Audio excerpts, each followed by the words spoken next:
Hi everyone, I'm Vince and welcome to my channel Vince Cooper Games. This video we're going to go through turn 16 of my solitaire wargame Bloody Lane. Bloody Lane is available from Amazon Print, Amazon Kindle and Wargame Vault. All of the player sheets, the battlefield sheet, the counters, the tokens are all available from Board Game Geek. You can search for Bloody Lane BGG, go to the files section, and the components box, Bloody Lane, made by Shane, is available from GameCrafter in the United States. That gives you the professionally made counters and tokens, as well as the mounted board. So I hope you check it out. Let's move the dice tower over here before we get going. So turn 16, I'll split the video up into two halves, but the first half now is passing very quickly because I don't have any artillery, which we'll get to in a second. So supply phase, so all the tokens move one step to the right. I have no more ammunition tokens, I have no more reinforcement tokens, so I will put an orders token out there, and we'll see if that makes any difference in the closing turns of the game. It's going to take a few turns to be resolved in any case. That concludes the supply phase. Reset Confederate artillery phase and Confederate artillery phase. There is no Confederate artillery, so there's nothing to reset and there's nothing to decide there. So Union artillery phase. So because there's no artillery, Confederate artillery to attack, all of the Union batteries are going to fire at the supply line down here. Okay, so that's going to be all 3 attacks from Tompkins, and Tidwell will also make 3 attacks. So we're going to do in order red, green, and blue. This is very important. I explained this in the video, but for people who are new to it, let me go through it again.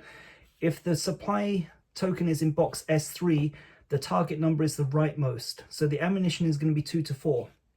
If the box is in S2, the target number will be the central number, which is 2 to 4 for the reinforcements. If the box is in S1, it's the leftmost. Now the orders can't be destroyed. If this was in the leftmost box, the target number would be 2. Now the ammunition is the critical one here. Okay, I really need to get some ammunition out to the 30th North Carolina, the 4th North Carolina, and the 14th North Carolina. So we're going to do red, green, blue. If the ammunition token is destroyed, the next number will target the reinforcements, the next number will target the orders, although that's irrelevant because there can't be attacked. So red, green, blue, 2 to 4 is the target number, and we get... made it. Okay, so red is 5, green is 7, blue is 9. Okay, so that's the 3 attacks from Tompkins, 3 attacks from Tidball. Again, red, green, blue. Fingers crossed, guys, because this is a big one. And I think we've done it. Yep, we've done it. Okay, nice. Okay, so red is 5, green is 6, blue is 9. So the ammunition token will get through. I'd like the reinforcements token to get through as well, but the most important one is the ammunition. So on the next supply phase of what will that be, turn 17, I will get some ammunition, so fantastic. Okay, good news. Okay, so that's the Union artillery phase resolved. The Union event phase, okay, we're on to turn 16, so we're going to mark the events off down here, and we're going to use column B. Again, just to clarify, for people who are new to the game, there are different levels of difficulty: beginner, easy, regular, hard, elite, and as you progress in difficulty, the events become more severe. Okay, so we're playing on the regular difficulty level, so it's 4d6 4 times. Resolve each event as they come up. That's an 11 in column B is light fire. I'm going to write down the turn number here to keep track of how many events I've done in this turn. So light fire, details are down here. 1d6, 1 is -1 cohesion to a random Confederate target, and we get a 5, so that has no effect. Event number 2, okay, that's 4, 10, 15. So 15, column B is a reform, not great. So reform gives a cohesion check for any Union counter that is below its maximum cohesion. So all of these guys in the front line here are below their maximum, so they're going to make a cohesion check. 1d6, if the result is a 1 or 2 plus 1 cohesion, that's a 3. 1 or 2 plus 1 cohesion, that's a 6. 1 or 2 plus 1 cohesion, 3 is a miss. And 132nd Pennsylvania, their cohesion is 1, so a 1 is plus 1 cohesion, we get a 5. Okay, cool.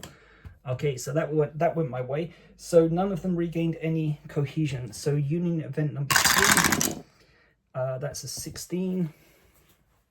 16 is light fire, so 1d6. 1 is a hit on a Confederate regiment. And we get a 6, so no damage done. Okay, and event number 4, that's 12. 12 is a heavy fire event. Heavy fire is 1d6, 1 or 2 is reduced cohesion by 1.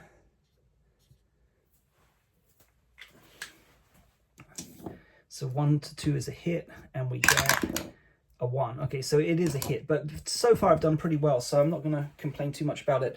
So 1 is 6 Alabama, 2nd North Carolina, 14th North Carolina, 4th North Carolina, 30th North Carolina. 6 is a reroll. So from left to right, 1, 2, 3, 4, 5. 6 is a reroll.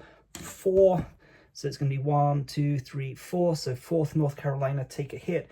Their cohesion is reduced from 5 down to 4. But so far, turn 16 is going well. Okay, so that's the end of the Union event phase. So I'll take a pause and we'll come back for the Union action phase.